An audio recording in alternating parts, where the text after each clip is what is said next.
Hello friends, myself Advocate Deepika. So today we will discuss about Haryana Urban Control of Rent and Eviction Act 1973. So this is Act number 11 of 1973. So हमने section 12 तक already cover कर लिया है, आप मेरी पिछली videos देख सकते हैं. सो आज हम करेंगे section 13 of Haryana urban control of rent and eviction act 1973. So section 13 कहता है एविक्शन ऑफ टेनेंट्स. सो इसका सबसेक्शन 1 क्या कहता है? Tenant in possession of building or rented land shall not be evicted except in accordance with the provisions of this section. ये कहता है कि टेनेंट इन पोजेशन, कोई भी टेनेंट पोजेशन में है बिल्डिंग या रेंटेड लैंड में, वो इविक्ट नहीं होगा accept in accordance with the provisions of this section. इस सेक्शन के अंडर ही होगा, इस प्रोविजंस के अंडर. नेक्स्ट सब सेक्शन 2 क्या कहता है? A landlord who seeks to evict his tenant shall apply to the controller. उसको जो भी लैंडलॉर्ड को eviction चाहिए टेनेंट से, अगर लैंडलॉर्ड कहता है कि मुझे ये टेनेंट को evict करना है तो उसको कंट्रोलर को अप्लाई करना पड़ेगा. सेकेंड क्लॉज ये कहता है, सेकेंड सबसेक्शन ये कह रहा है. ओके, जो सेक्शन 13 है ये बहुत इंपॉर्टेंट है. सो एक एक लाइन को अच्छे से रीड करना.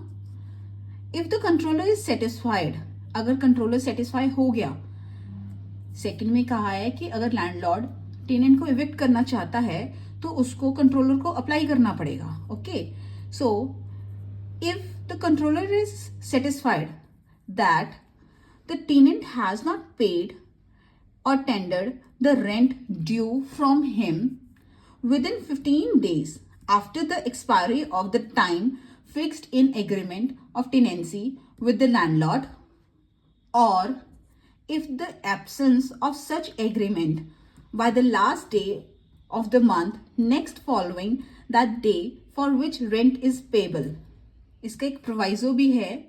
If the tenant within a period of 15 days of the first hearing of application of ejectment, if he pays or tenders the arrears of rent and interest to be calculated at 8% per annum, then the tenant shall be deemed to have paid the rent.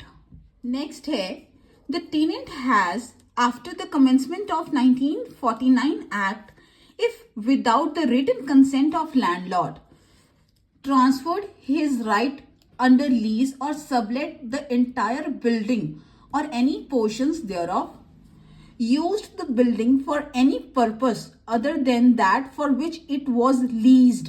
So अगर tenant ने after the commencement of this act, if अगर without written consent से landlord से transfer किया है his right under lease और sublet the entire building और any portion thereof, और used the building for any purpose other than that of which it was leased, so इससे tenant evict हो सकता है.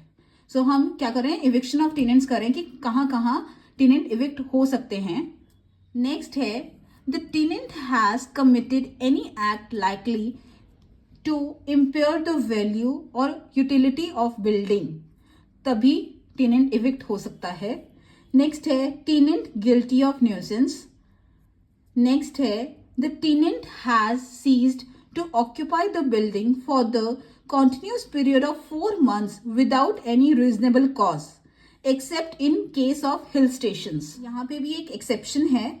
The controller may give the tenant a reasonable time for putting the landlord in possession of the building, not exceeding 3 months. So tenant कब कब निकल सकता है ये हम कर रहे हैं. So next है, landlord may apply to controller for an order directing the tenant to put the landlord in possession. यहाँ लैंडलॉर्ड अप्लाई कर सकता है कंट्रोलर को for an order directing the tenant to put the landlord in possession, की landlord को possession में डाल दिया जाए.